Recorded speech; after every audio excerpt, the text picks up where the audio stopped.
خواتین و حضرات، میں ہوں عارف کسانہ، آپ کا میزبان سویڈش کیپٹل اسٹاک ہوم سے۔ آج ایک بہت ہی اہم معاملے پہ بات کریں گے، اس پہ پہلے بھی کئی دفعہ بات کی ہے۔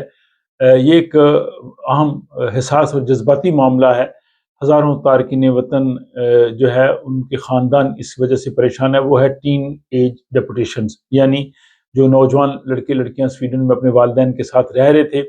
اور جن کی عمر 18 سال ہونے کے بعد انہیں امیگریشن قوانین میں تبدیلی کی وجہ سے ملک چھوڑنے کے احکامات مل چکے ہیں۔ بہت سے جو ہے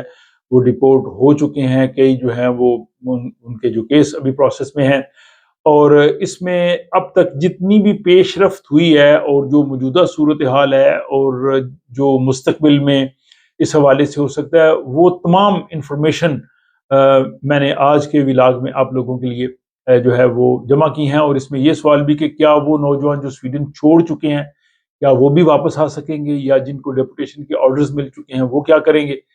تو سویڈن میں بہت سے ایسے کیس جو ہے وہ سامنے آئے جہاں نوجوان اپنے والدین کے ساتھ رہ رہے تھے، پلے بڑے ہیں، سویڈش لینگویج سیکھی ہے، انہوں نے دوست بنائے ہیں، یہاں انہوں نے زندگی گزاری ہے، لیکن جو ہی 18 سال کے ہوئے تو انہیں کہا جی کہ آپ جو ہے وہ پروو کریں اپنا جاب اور سارا کچھ، اور ظاہر ان کے پاس ایسی سچویشن نہیں تھی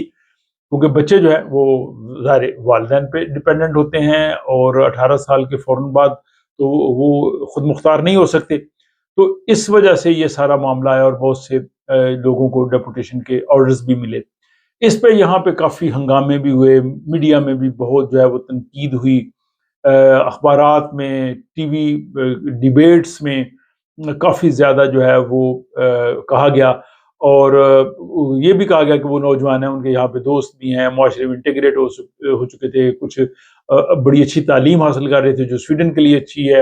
اور بلکہ کئی تو ایسے تھے کہ جن کو اپنے ملک کا، اپنی مادری زبان کا بھی زیادہ ان کو دسترس نہیں تھی۔ اس دباؤ کے بعد حکومت نے اس میں تھوڑی تبدیلی کی، اور تبدیلی کر کے اس کو تھوڑا سیفٹی والو رکھا کہ جو لوگ یہاں پہ ابھی جن کے کیسز کے فیصلے نہیں ہوئے ان کو روک دیا جائے۔ اس میں جو مائیگریشن کے وزیر ہیں یون فیشل، انہوں نے کہا جی کہ یہ شک ان لوگوں کے لیے، ان نوجوانوں کے لیے جو بھی سویڈن موجود ہیں، جن کو یا کسی نوجوان کو اگر ڈیپوٹیشن کا آرڈر ملا ہے لیکن وہ اب بھی سویڈن میں ہے تو اس کو سٹے کرنے کا موقع ملے گا۔ لیکن اگر کوئی نوجوان پہلے سے سویڈن چھوڑ چکا ہے تو حکومت اسے واپس لانے کی اجازت دینے میں نظر نہیں آ رہی تھی۔ لیکن اس کے بعد پرائم منسٹر کا بیان میں آپ کو بعد میں بتاتا ہوں کہ انہوں نے کیا کہا۔ یون فیشل نے کہا جی کہ ہمیں کسی نہ کسی جگہ پہ لائن کھینچنی ہے، جو چلے گئے ہیں وہ چلے گئے ہیں، لیکن ایسے معاملات کو ہم کسی نہ کسی طریقے سے کریں گے، لیکن جو یہاں پہ ہیں ان کو ہم رہنے کا منصفانہ موقع دیں گے۔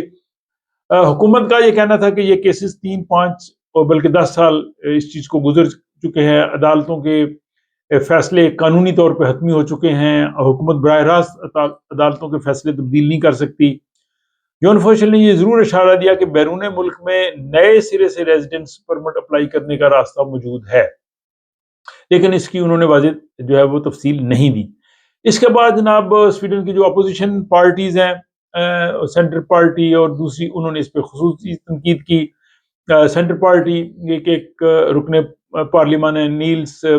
پیروپ، انہوں نے کہا جی کہ جو نوجوان قانون کی پاسداری کرتے ہوئے سویڈن چھوڑ چکے ہیں انہیں کس چیز کی سزا دی گئی ہے، انہوں نے قانون پہ عمل کیا، اس کی سزا دی ہے۔ انہوں نے مطالبہ کیا کہ ایسے نوجوانوں کو واپس لایا جائے جن کو ڈپورٹ کیا گیا ہے۔ اسی طرح جو سویڈش ڈیموکریٹس کی ایدا جو اس امیگریشن کے حوالے سے ان کی ترجمان ہے، انہوں نے کہا کہ وزیر اعظم نے وعدہ کیا تھا کہ نوجوانوں کے کیسز دوبارہ دیکھے جائیں گے تو اس پہ عمل کیا جائے۔ اچھا، اس میں دلچسپ بات یہ ہے کہ حکومت کے اندر بھی جو ہے وہ اختلاف ہے، کیونکہ حکومت جو ہے وہ 3 جماعتیں، تو حکومت میں چوتھی ان کے ساتھ ہے، تو پریکٹیکلی 4 جماعتیں، میں تو کہتا ہوں 4 حکومت کر رہی ہیں، ان میں اتفاق نہیں ہے۔ لبرل پارٹی کی رہنما سیمونا محمسن، انہوں نے کہنا کہ ایسے نوجوانوں کو واپس آنے کا راستہ ہونا چاہیے جو ڈپورٹ ہو چکے ہیں۔ اس کے بعد جناب ابھی تک جو معلومات سامنے آئی ہیں، ممکنہ طور پہ ریلیف ان نوجوانوں کے لیے ہوگا جو ابھی سویڈن میں موجود ہیں، جو اپر سیکنڈری اسکول یا جمنازیم میں تعلیم حاصل کر رہے ہیں، جنہوں نے قانون کے مطابق ہر ممکن کوشش کی ہے، جو اپنے والدین کے ساتھ رہ رہے ہیں، لیکن اب بھی کئی سوالات باقی ہیں۔ یعنی جو نوجوان اسکول مکمل کر چکے ہیں ان کا کیا ہوگا؟ اس میں تو یہ ہے کہ جو پڑھ رہے ہوں گے، یا جو جمنازیم میں داخلہ نہیں لے سکیں ان کا کیا بنے گا، یا جو اپنے والدین کے ساتھ کسی وجہ سے نہیں رہتے، یا جو پہلے سے ملک چھوڑ چکے ہیں۔ تو یہ ایسے سوال ہیں جن کے جواب ظاہر لوگ مانگتے ہیں۔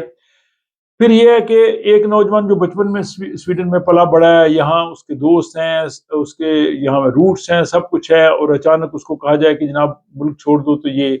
انسانی ایک المیہ ہے۔ حکومت جو ہے اس سلسلے میں پریشر کی وجہ سے غور کرتی جا رہی ہے، اور وہ سیفٹی کلازز کی تفصیلات کچھ پیش کر رہی ہے، یا تو یہ ہے کہ نوجوان کو ٹیمپریری پرمٹ دے دیے جائیں، یا نئے ریزیڈنس پرمٹ کا راستہ کھولا جائے، اور جو ہے وہ جو واپس آنے لانے کے حوالے سے بھی حکومت جو ہے وہ کچھ نہ کچھ جو ہے وہ غور کرے۔ اب جو ہے وہ سویڈش پرائم منسٹر اولف کرسٹرسن کا جو ہے وہ بیان سامنے آیا کہ انہوں نے کہا جی کہ ہم پارلیمنٹ میں اس مسئلے پر کوئی اتفاق رائے پیدا کرنا چاہتے ہیں اور قانون کو تبدیل کرنا چاہتے ہیں۔ حکومت کی جو اتحادی جماعت ہے سویڈش ڈیموکریٹس، انہوں نے بھی اپنے موقف میں اب تبدیلی کی ہے، اور وہ بھی نرمی لا رہے ہیں، اور وہ بھی کہہ رہے ہیں کہ ایسے نوجوان جو یہاں پہ ہے، سویڈش لینگویج سیکھ چکے ہیں، تعلیم حاصل کی ہے، سویڈش معاشرے کا حصہ بن رہے ہیں، ان کو یہاں پہ رہنا چاہیے اور ان کو رپورٹ نہیں ہونا چاہیے۔ اولف کرسٹرسن نے یہ بھی کہا کہ جب تک نئے قوانین مکمل طور پر نافذ نہیں ہوتے، اس دوران مائیگریشن ایجنسی جو ہے وہ ڈیپوٹیشن کے کیسز پہ فیصلہ کرنا روک دے۔ ایک تو یہ کرے، اور جن نوجوانوں کے کیسز میں فائنل ڈیپوٹیشن کے آرڈر آ چکے ہیں، ان پر بھی پرانے قوانین لاگو رہیں گے، اور انہیں جو ہے وہ سویڈن چھوڑنا پڑے گا ان کے مطابق۔ وزیر اعظم نے کہا کہ ایسے افراد دوبارہ جو ہے واپس اپنے جس ملک میں جائیں گے وہاں سے ریزیڈنس پرمٹ کے لیے دوبارہ اپلائی کر سکتے ہیں، لیکن پہلے ان کو سویڈن چھوڑنا ہوگا، یعنی جن کے آرڈرز آ چکے ہیں۔ تو یہ عجیب جو ہے وہ قسم کی سچویشن ہے کہ ایک طرف وہ کہتے ہیں کہ اگر ان کو رپورٹ نہیں ہونا چاہیے تو اگر آرڈرز آ چکے تو آپ ان کو روکیں، لیکن ان کا کہنا تھا کہ وہ چلے جائیں، کیونکہ اگر وہ نہ جائیں گے تو پھر فیوچر ری انٹری بین ان پہ لگ سکتا ہے، کیونکہ اگر کسی کے ڈیپوٹیشن کے آرڈرز آ جائیں، وہ نہ جائے اس مقررہ وقت میں، تو پھر یہ مسئلہ بن جاتا ہے۔ اب یہاں یہ مسئلہ یہ صرف امیگریشن کا یا اپوزیشن اور حکومت کا نہیں ہے، بلکہ یہ ایک انسانی مسئلہ ہے، اور اپوزیشن پارٹیز نہ صرف ڈیپوٹیشن روکنا چاہتی ہیں بلکہ جو ڈیپورٹ ہوئے ہیں ان کی بھی واپسی چاہتی ہیں۔ حکومت چاہ رہی ہے کہ اس معاملے کو پارلیمنٹ میں کسی نہ کسی طریقے سے حل کیا جائے، اور اگر لبرل پارٹی اور ایس ڈی کے موقف میں بھی تبدیلی آئی ہے، اور حکومت پر میڈیا، عوام، انسانی حقوق کے اداروں، اسکولوں، کالجوں کی طرف سے بھی پریشر ہے، تو لگتا ہے کہ آئندہ آنے والے مہینوں میں فیملی ری یونیفیکیشن کے حوالے سے نئے قوانین جو ہے وہ بنیں گے، اور ان میں تبدیلیاں لائیں گے، اور پاسبلی وہ یہ کر سکتے ہیں کہ 18 سال کی عمر کی حد کو تبدیل کر دیں، عمر کی حد بڑھا دیں، یا ایسے نوجوانوں کے لیے خصوصی ٹرانزیشنل رولز دیں،